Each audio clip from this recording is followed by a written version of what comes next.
those funds have been certified. We have not accepted them, but we certified them so the money can't run off to New Jersey or California, despite the misleading ads that are running on television right now. The money is here, and the tug of war is on this larger common sense notion of what do we do with it? Do we spend it all, or do we actually allocate some to set aside for yet other rainy days that might come our way? And I think that serving principle is a common sense principle. Because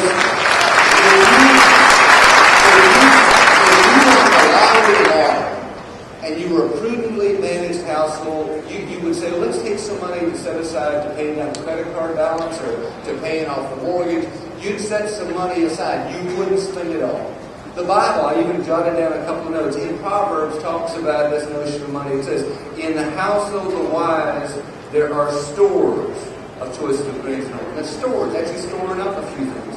It says, only a fool consumes all that he has. It says, the borrower is slave to the lender.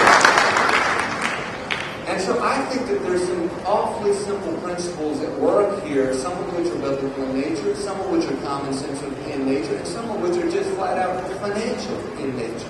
If you're fourth in the United States of America in what you allocate to pay it down in debt, wouldn't it make some sense to pay off some of that debt so that in the first 2 years alone, the first 24 months alone, you get a $168 billion dividend that can then in fact be used on a recurring basis to pay for teachers or health care or other vital services of government.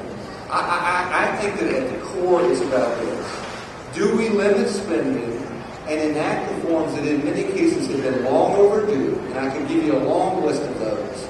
Take, for instance, Terry. We've been having a conversation about Terry in the entire 6.5 years I've been in office, wherein if somebody gets to retire twice at the state level, it was originally designed to reward great teaching. Court case comes down and says, we can't apply it just to teachers, we've got to apply it to every state worker. It blows more than $1 billion hole in our retirement system. And everybody's saying we need to do something about it. It's only in these kinds of tough times that, in fact, you can enact a reform like that. And I could give you a litany of other examples of, again, do we enact cost savings with the government and government reforms, or do we just gloss over that, take all the money, and worry about what comes come 24 months from now? That's the choice, in essence, that we're in. And it's in some ways deeper than that simple choice. It's also about transparency. You may have followed it, you may not have followed it, but the vote that passed in the House side was that said you have to spend all this money was a voice vote. You will never know how your House member voted on that. To the credit of Nikki Haley, she and 17 others stood out. We just had a debate on that a year ago. I thought we were going to record votes that were, again, on gut check moments like the one we find ourselves in. So I just think that, it's not popular in all circles. I get it. But I'm going to deal with that budget over the weekend. We will return it back to the House and Senate come Tuesday.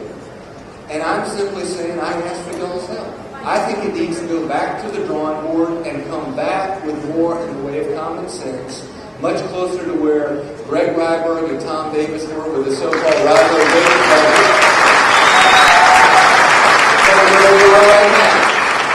I'm well past my allotted time. Kate's going to start kicking me if I don't watch out. So I will quickly sit down, but let me just leave you with a couple names and me leaving you with a homework assignment. On the House side, 65% of Republicans voted for the idea of spending all the stimulus money, and 35% didn't. The 35% didn't. I'd ask you, give them a pat on the back. And their names are as follows: Valentine, Duncan, Huggins, Millwood, Rice, Merle Smith, Stringer, Byers, Bedingfield, Haley, Lowe, Manning, Scott, Gary Smith, Thompson, Tom Young, Crawford, Hamilton, Merrill, Ted Pitts, Summerall, Stewart, and Toole.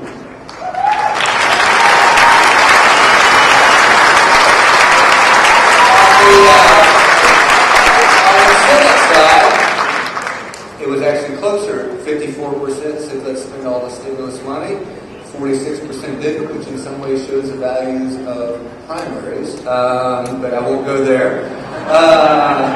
In the way that it can, I guess, remind people what the conservative movement's in fact all about. But on the Senate side, Bright, Cleary, Rose, Verdon, Bryant, Davis, Massey, Ryberg, Campson, Rooms, Mulvaney, and Shupin deserve a pat on the back.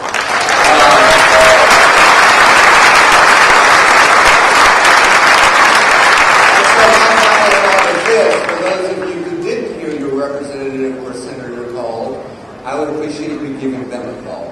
Thanks so much. Appreciate it.